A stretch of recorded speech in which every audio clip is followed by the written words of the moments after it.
We got a patient in room 347. Stat.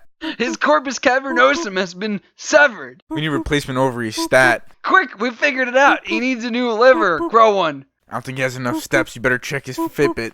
Get the machine learning doctors in here to check his biopsy. He won't need a pancreas where he's going. Welcome to the Unstoppable Force Podcast. I'm Guy. And I'm Rob.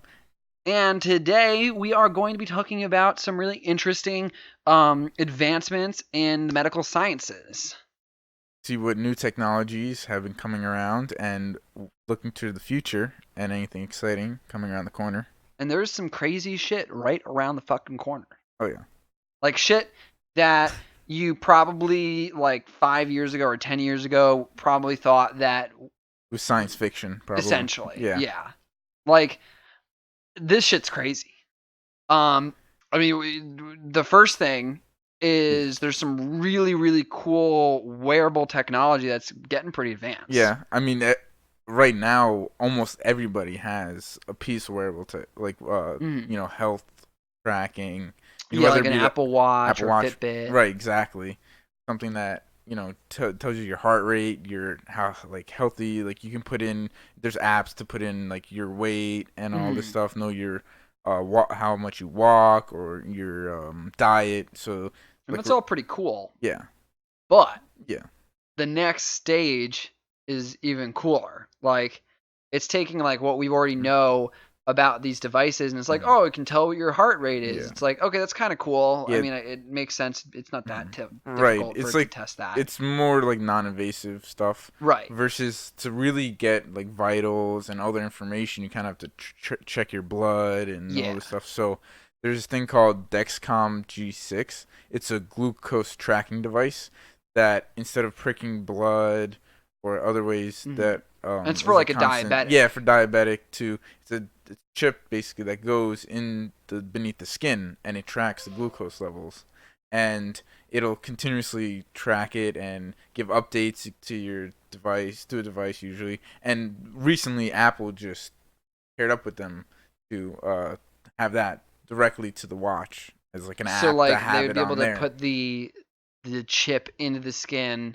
And then the Apple Watch has its own app. like. It's the app that's that shows up all the stats.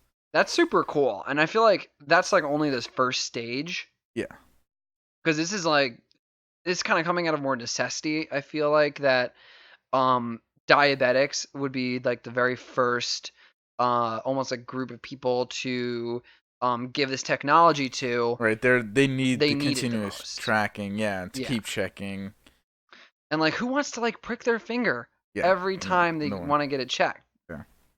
I mean, some people are kind of like a little scared about the idea of somebody putting a chip in your body, but I think this makes so much sense because like a little chip that's just going to transmit information directly to an outside device means that like no matter where you are, what you're doing, so long as you have the receiver for that chip, you'll always be able to like know what your vitals are. Yeah.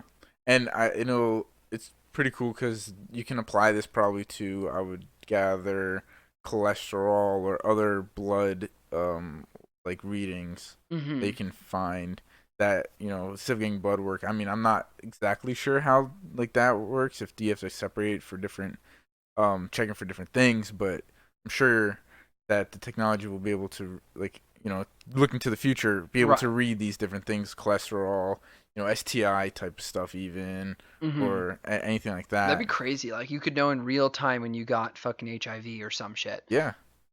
Like, we have detected HIV. Yeah, instead of... Fuck! Gotta go to the clinic again and get it removed. Oh, my God.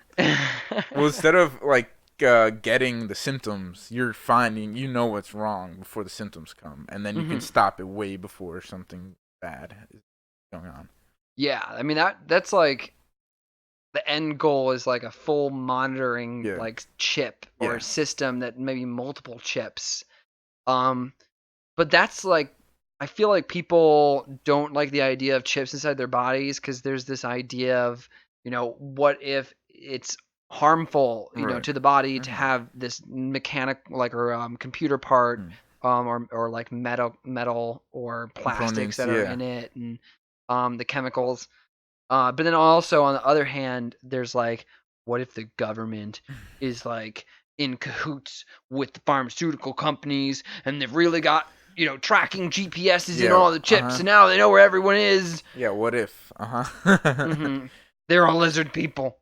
Um, but people, I think, will be very quick to, Adopt this. yeah, At like least the for the fear of new yeah. technology, Yeah. especially something entering the body.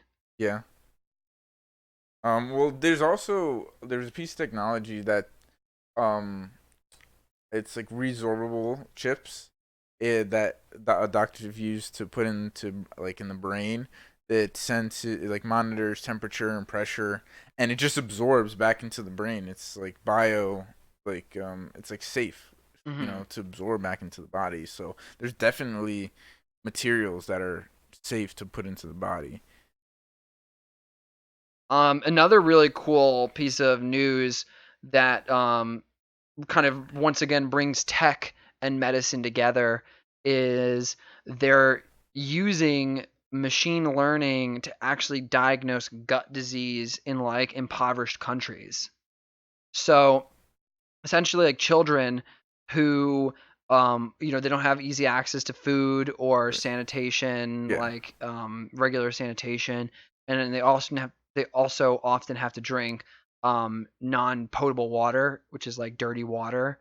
And they can actually develop gut disease, which is essentially the gut is unable to absorb nutrients from the food they eat, and it can cause like stunted growth and Mm. like malnourishment, health defects, like along with death. Wow. But it's super treatable. It's just like really hard in these countries with all of these people who are getting affected by it. Right. So there's like a couple doctors who have teamed up with programmers essentially, and they're using machine learning AI, specifically convolutional neural networks. And what they're using them for is they're training computers to like read the biopsies of the guts Okay. So it's and like detect if they have the gut disease or not. So like, did they get like a lot of data, or like and like kind of fed it to know what to look for before? So I'm I not even imagine. sure. This is like really recent news Okay. that this article came out, but basically, um, I think that they're just kind of like feeding it like the doctors, like Like okay, this notes. this person Yeah. has gut Hmm. disease, this person doesn't, Right. and just kind of feeding does and doesn't into the system, Yeah.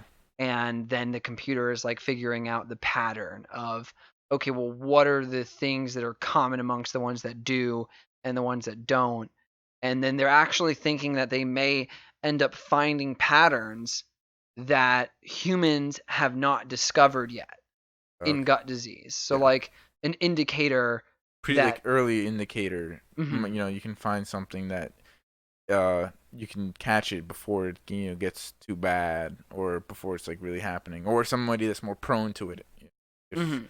rather than somebody that's not. Like I guess they're almost looking for just like any things that pop up in incongruity with gut disease, and it's like what different things can we figure out from that information. And the thing is while this is only being used on this Good. diagnosis Yeah. of gut disease, and I'm sure it's being used in other places. Maybe there hasn't been as many articles, but I'm sure that we're already seeing like machine learning and um, AI enter the medical field. Yeah. But it's like basically diagnosing for the doctors. Yeah.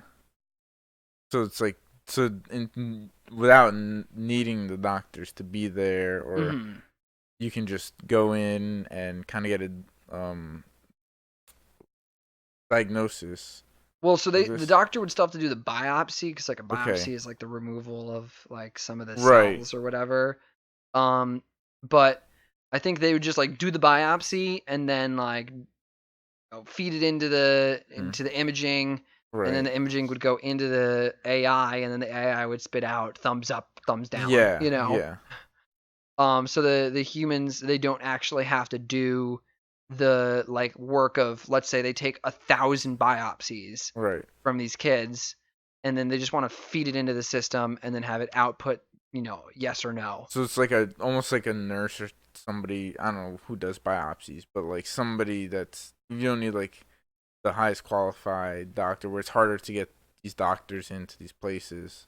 So I don't know how I'm pretty biopsies. sure, in my limited knowledge of the medical field and surgery through House and um and what's the new one called, the There's ER. There's ER. I'm forgetting. It doesn't matter. Either way, my TV experience, it's like they actually do a full blown surgery, okay. and they have to like open up, like let's say a brain biopsy. They will actually have to cut open your Yeah, it's a brain. surgeon usually performs Right. it. I guess. So Okay. it's like an actually incredibly Pretty. difficult and sometimes risky Okay. procedure to get a biopsy. Gotcha. So is that like a biopsy? Is like at that point it's so. But this is our biopsies used for diagnosing Yeah. stuff? So like Okay, but then. essentially they'll take a part of the body, Mhm. and then that particular, like, let's say they're trying to check for cancer. Yeah. They're checking for brain cancer. So they do a brain biopsy, and then they basically run tests on the cells that they remove from the brain, Yeah. and then figure out if it does have cancer or not, kind Okay. of situation. Okay.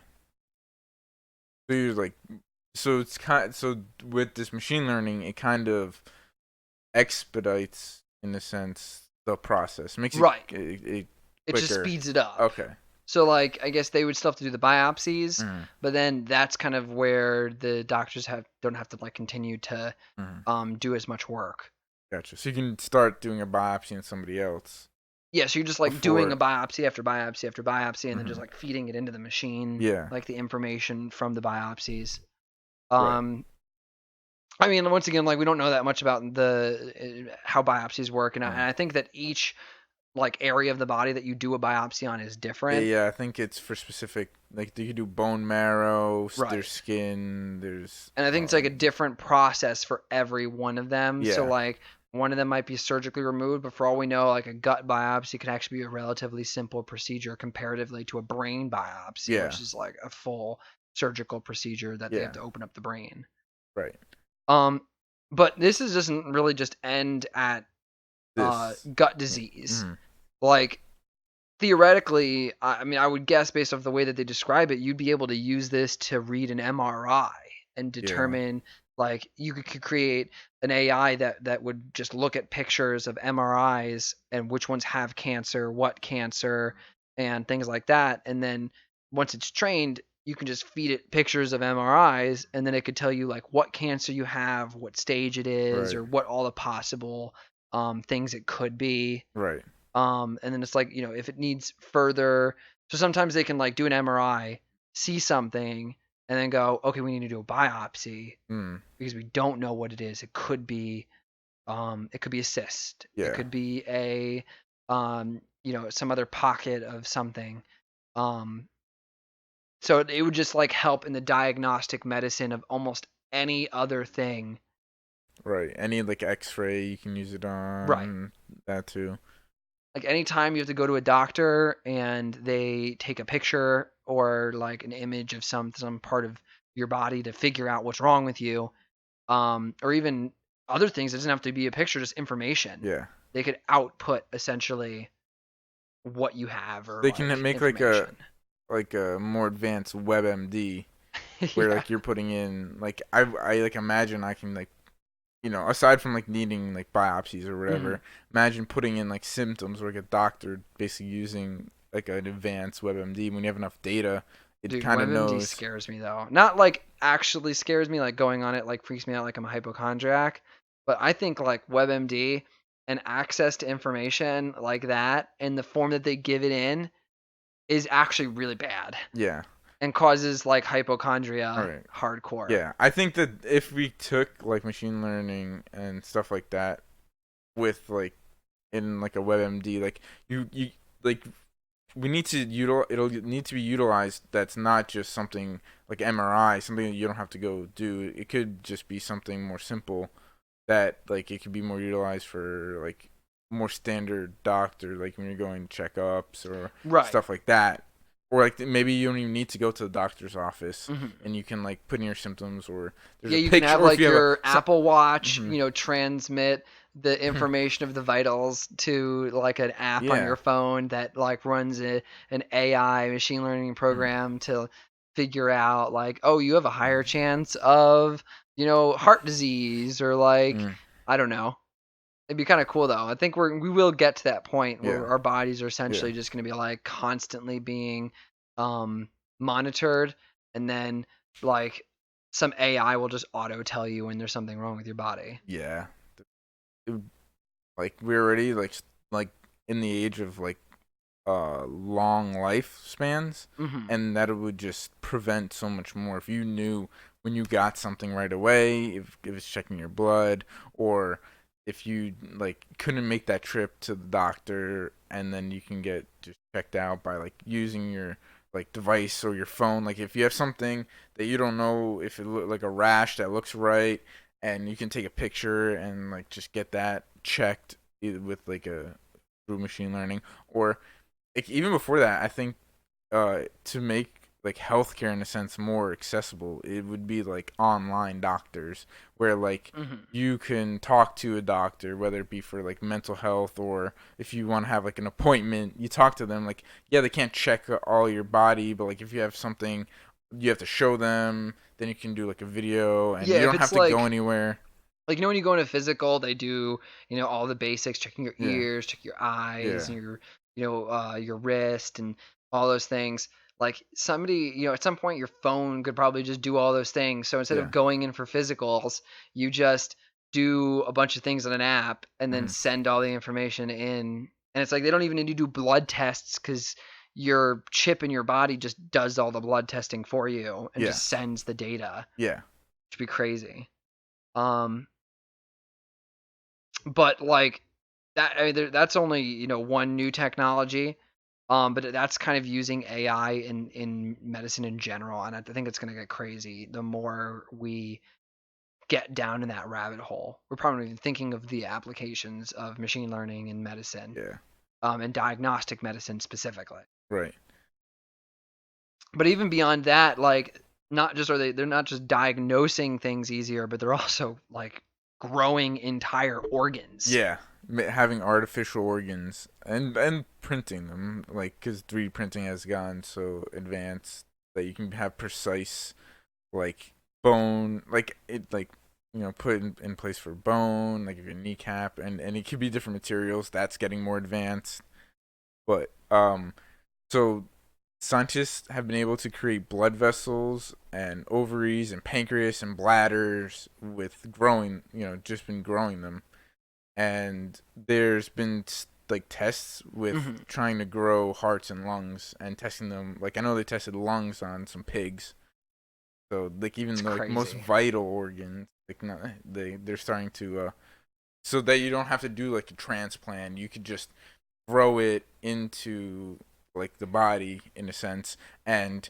you also don't need to take it from somebody else. Like if somebody needs a kidney, like you don't have to take it from someone. You just would be able to grow it and just replace The your organs. black market And market for organs will go away. yeah, and they're doing it in a way where they can use the cells, and like it's like a lot of it's stem cells, Hmm. and in a way that your body won't reject Because it is this your body organ. Right, essentially. right, and or they'll pick, or the cells are using the genes or that's in them aren't like so different. Like it's just the base version. It's like it's the part of the genes that are everybody has in common that are just in your body. So they're also like aside from growing like these organs. Wait, Go before ahead. like I just want to kind of like realize how crazy it Mhm. is that anyone can grow an Well, organ without a body. Like I guess the essentially it's like like cultures, right? right. Like sort of in a sense, where like they have growth, like enzymes on the cells, and they I have to think like what they do form is them. they kind of almost mimic what would happen in the body, Yeah, essentially. Because it's like these cells, they do want to form a specific structure. yeah, So if you have like a lung cell, it's going to want to, create that structure, and you just kind of have to like feed it the nutrients right, and enzymes right. and things that it would need to Hmm. grow and form into like a fully complete organ. Yeah, But well, just imagining that is crazy to me. like there's been some like troubles with certain like organs, obviously, where like with the lungs, because all of the it's like kind of like a mesh inside all the capillaries. I think that's what they call inside, so that they need the Oh, like structure the set inside, right. so that it doesn't just form and like be deflated. Yeah, isn't it like starts with an A actually? It's like It's an aethol or something like the little and ends that absorb the they're oxygen not into the aeolies. something like It's that. like that. Um, watch it like actually be that because that sounds sort of right-ish. I feel like it's close. Close, but that's like a sauce. Aioli sauce. Yeah. Yeah. But continue. Sorry. Oh no, that's fine. So there's like with those other organs they can kind of grow but with the brain it's different.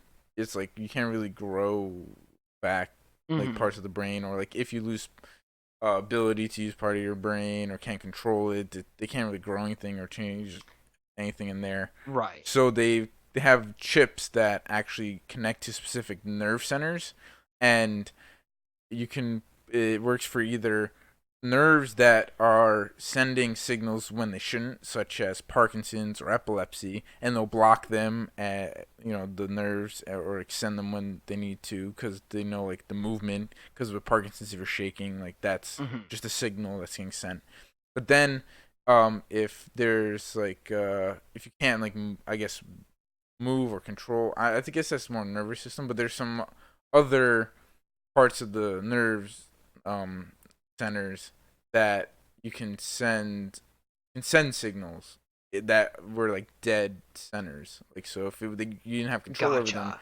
like when you were gonna control them, the So chip it's like sends it's the almost like signal. or it's like since the brain won't send the signal, the chip will send the signal Yes, for yeah, you. yeah. The chip will realize that was gonna get sent off, right? Like because And there's so all the what would that network. like fix? What would be like application of sending the signals? Um, I I don't know a specific example. But it's just like one of the ways so they can like block Just signals or they can and send yeah, signals. yeah. It does like Hmm. both of that. Um, I mean like maybe brain damage or something could like be Hmm. partly uh but Yeah, fascinatingly the human brain specifically is kind of I mean not even the human brain but any brain of any organism is like a set of electrical signals that are just being kind of moved around yeah. and memories are actually just sequences of those signals. So like even if you were to like grow an entire brain, theoretically you could never like get memories back cuz memories are electricity Mm, and then matter is just matter. yeah, So it's kind of like Wolverine gets shots through the yeah, head and it can regrow but he loses his memory, yeah. which is kind of crazy. Well, So like you can um, attach almost like mm, electronics to it yeah, and just send electrical yeah. signals. So you can create memories, Right. maybe, or you like why Manipulate can't you? memories. Yeah, or can't you read memories? Like if you have, it's all basically like binary. You're seeing all these flashes. You just record that and you put it into another brain and Yeah, you could like transfer. teach somebody kung fu or something. Yeah. It's like one of those downloadable discs. Like wasn't it like a Jimmy Neutron Oh, episode? yeah. I swear Or they like downloaded it's into the dog, Goddard, right? Like, or which yeah, one? there was another. Unless there was another There's episode. probably a few examples of this where like it's like a disc and it was Mm. like um if you run this Mm. disc you'll learn like all of the kung fu and Yeah. be like amazing at it. Um I don't know, it sounds like a Jimmy Neutron sort of thing, but then at the same time it sounds like a lot of other shows sort of Yeah. thing. Yeah. Um I'm sure that multiple. Tell us in the comments, guys. Make sure to let us know how stupid we are, please. Yeah. Um but that's like a really cool like way of almost like replacing parts of the body, Yeah. whether it be growing organs, 3D modeling them, or like putting chips into Yeah. the brain. We're almost like coming up with ways now to just replace parts of our body that aren't working anymore. Yeah. And back, kind of go back to the fear that people have about putting stuff in your body. Hmm.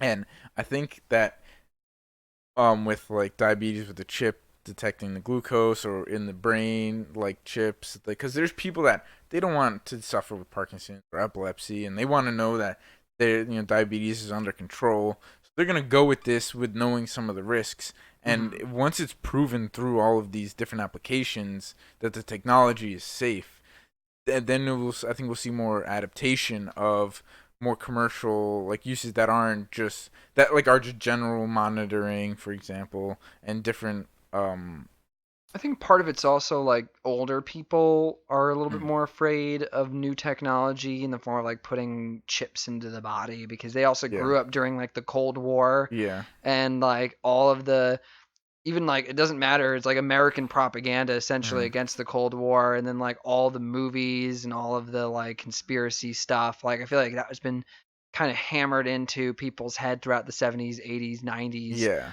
Um, but now like you tell like a person who's like 10, 15, 20 years old, you say, hey, would you put a chip in your body if it meant that you could have like really good memory or you could like be able to monitor all your vitals and know when you get sick or yeah, it could like cure Parkinson's or Alzheimer's or like multiple brain related yeah, things.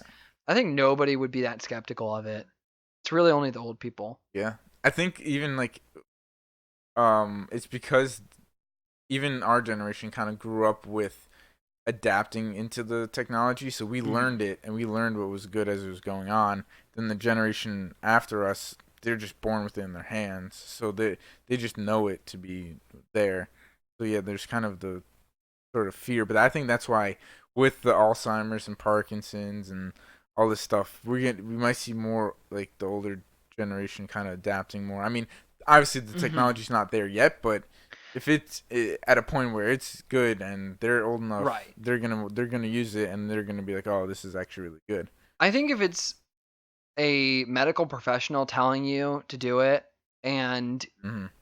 you have like a detrimental condition like Parkinson's, you're gonna do it. Yeah, It doesn't matter how old you are or how skeptical you are. You're not even gonna kind of see it in that, I think, like frame of mind. yeah, Um, but then it's like it's not until like the commercialized versions of things I think start hitting the market that I think people are gonna start to get a little more skeptical because it's like a company could be doing some underhanded shit.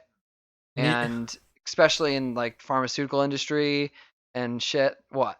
Yeah, well, like meanwhile, like whatever your doctor's prescribing you comes down to who's like kind of you're not like paying them to kind of like sell more of their Right. drugs. So like it Like does the the same opium thing. crisis. Yeah, it does the same thing kind of. But Yeah, I mean people it's just not don't like really to any see it. difference. Yeah, It's still like a chemical you're putting in your body, whether it's a drug or it's a chip yeah, yeah. I'd like to see or like a like foreign substance rather than a one chemical. sort. I guess I don't know if it's a cure or whatever for like Alzheimer's.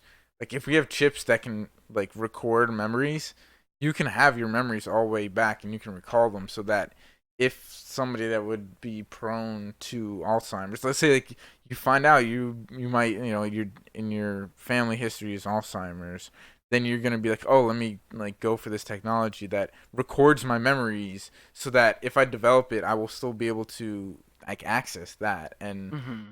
it will it's basically it's not a cure, it's just like a almost permanent like fix, semi-permanent fix.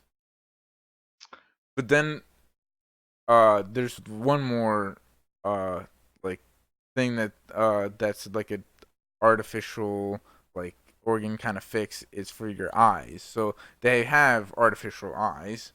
It's basically many digital cameras that process and they connect like to the nerves and to like where the eye goes into the eye socket and all connects into like where the brain, and it kind of processes only colors and shapes and brightnesses, Mhm. and that I think has to do with more like technological constraints. So it's not that it's just that we can't fit the technology really yet, and the processing hasn't gotten to the point where it can recreate that imagery because like your brain does that on your Yeah. eyes. So we need to like in a sense recreate the human brain to recreate the images coming from the camera. I Like mean, so couldn't you just have the brain or like the I mean, I guess they're probably trying to figure this out as well, but maybe it didn't work, but have the eyes, these like robotic eyes take in the information and then like transmit it to the brain to then have the brain process it like it normally hmm, would? Like couldn't you, maybe if you could connect something else to the brain to send or receive signals like to help Parkinson's um or like block signals, like you'd think at some point they would be able to just send it to the brain. But if not, they'll almost have to like I guess build a computer into the eyeballs themselves that would do the processing of the information for the brain and then send it to the brain. But then even then, you'd still have to send it to the brain, right? yeah. I think I don't know. I don't know. I kind of imagine it maybe in like the certain encoding and decoding that's happening that we Hmm. just can't send like the brain's decoding something and it's I only guess it's getting almost certain like part of it. different information. Yeah, So like the way that our eyes gain information and send it to the brain, it's different than like a camera. exactly. Yeah, So it would have to like it would have to first turn into digital information or whatever, yeah, the way it's stored on the eyes, and then be processed into the type of information that the brain can then actually understand, right. and then the brain can see it. Yeah, So I guess the processing that they're referring to that the brain that's doing for the brain is that conversion from one type of data to a different type of yeah. data. That's what it seems. I imagine. Okay, that sounds pretty cool though.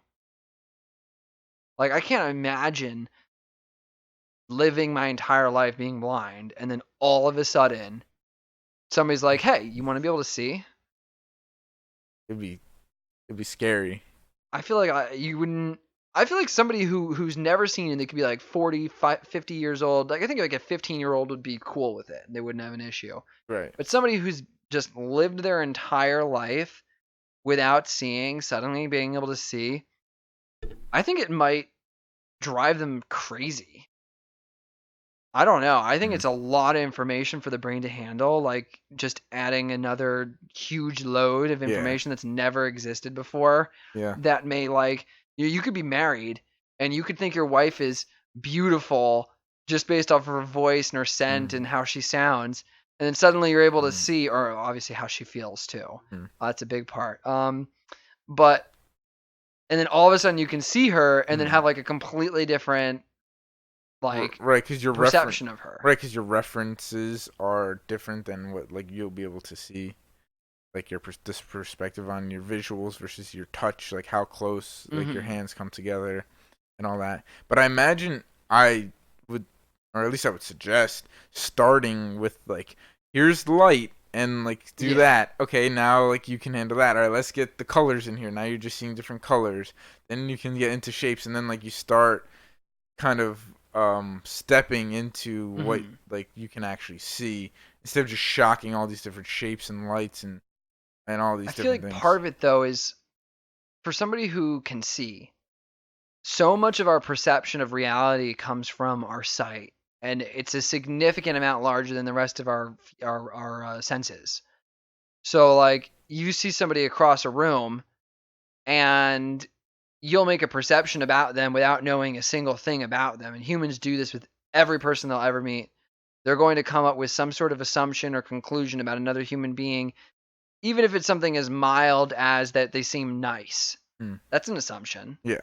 Um, and it's based on our visual indicators. So like if you have somebody who's been making all of their assumptions throughout life based off of sound, smell, touch, and taste, then all of a sudden there's this sight thrown into the mix, and now it's almost like you have to reassess everything. Like Mm. you thought of a dog as one thing, and now that you have sight, you're like, oh fuck, that Yeah. thing looks like that. Yeah. Like that's crazy. Or like, whoa, that Mm. actress or that actor, that's what they look like. And then you could be like, oh, I thought they were really pretty, or I thought that they were really, I don't know, like just any sort of any sort Mm. of conclusion you make, you have to almost reassess it. Yeah. It's like a reset on reality. Yeah. Everything is now being seen through a completely different perspective never had. Yeah. I don't know if it's more difficult, but I kind of imagine like being able to see is kind of like not being able to see is sort of inconceivable to people that can see. Yeah. Like you can close your eyes or whatever, but like you see things when you close your eyes. You know how to visualize things based on what you've seen. But being able to see and then just suddenly not, if you can't pretend you never saw anything, Right. it's like inconceivable. So I imagine kind of is the same way on the other end. So I think people who have had sight and then lost it during their life still have dreams Yeah. with images. Yeah. So they can still see things based off of the information that they've gotten up to the point where they lost their sight. But yeah, I think you're right. So like somebody who's never seen before can't even think or understand what it's like to have sight. That's why I think you giving a person who's never had it before sight could be one of the most unnerving, craziest, most difficult transitions that a human could go through. It'd be crazy. But that's pretty much the three big, really cool new pieces of like medical technology that are seriously making headway in Yeah. 2019. That we'll see the advances in these technologies get us to like the point where like we're gonna see them way more abundant. I think. Yeah, this is kind of like the starting point for a lot of these new technologies. It's the first time we're seeing machine learning in diagnostic medicine, and the first time chips are being put into bodies, or like we're Or actually growing. growing and implanting organs for like the first time in the last. It's sort of the last couple years, but they're like coming up with new organs every day Yeah, to like. we're trying to piece together the human body, hmm this way. Wait a minute. What if somebody made all of the organs separately and then created a human being from all of these organs? Like eventually we get to the point where we can print a human. Yeah, I I mean, guess it's like cloning. it's sort of like We, we probably shouldn't go down this what's rabbit that hole. show on HBO about the robot that's Westworld. Westworld. It's like that, but like I like right now we can't do brains, or like if we Right. do, like you probably should put a computer inside the skull, and Oh, now you printed a human, but it's Which just is like I think sort of it's what like Westworld does. yeah, They make the realistic body mm, and then the brain is the computer. yeah, So maybe that's how we'll see Westworld exist. It starts with printing organs yeah. to help people. We're gonna get synths basically Right. from Fallout. hmm Isn't that like even further though? Aren't they like fully robotic with AI that's equivalent to humans? Yeah. So Okay, they're so like it's even no that. biological material. Whereas this would be like Oh, okay. 98% Yeah. biological material, and then like the Mm-hmm. brain would just be the computer. Okay, so that is more like. Yeah. I guess like since it's like the opposite of that. But I don't even No, know. because it's still AI. It's not It's really a brain. it's entirely a robot. Yeah. So that about wraps it up. Let us know what you guys think. Which one of these medical breakthroughs is the most interesting to you? Yeah, if we missed anything, if we should look out for anything breaking through But as always, thank you for listening. and subscribing. You can find us anywhere podcasts are available. You can follow us on Instagram at Unstoppable Force Podcast and Twitter at UForcePod for news and updates. We'll see you next week. And And until until then, then, stay stay unstoppable. unstoppable.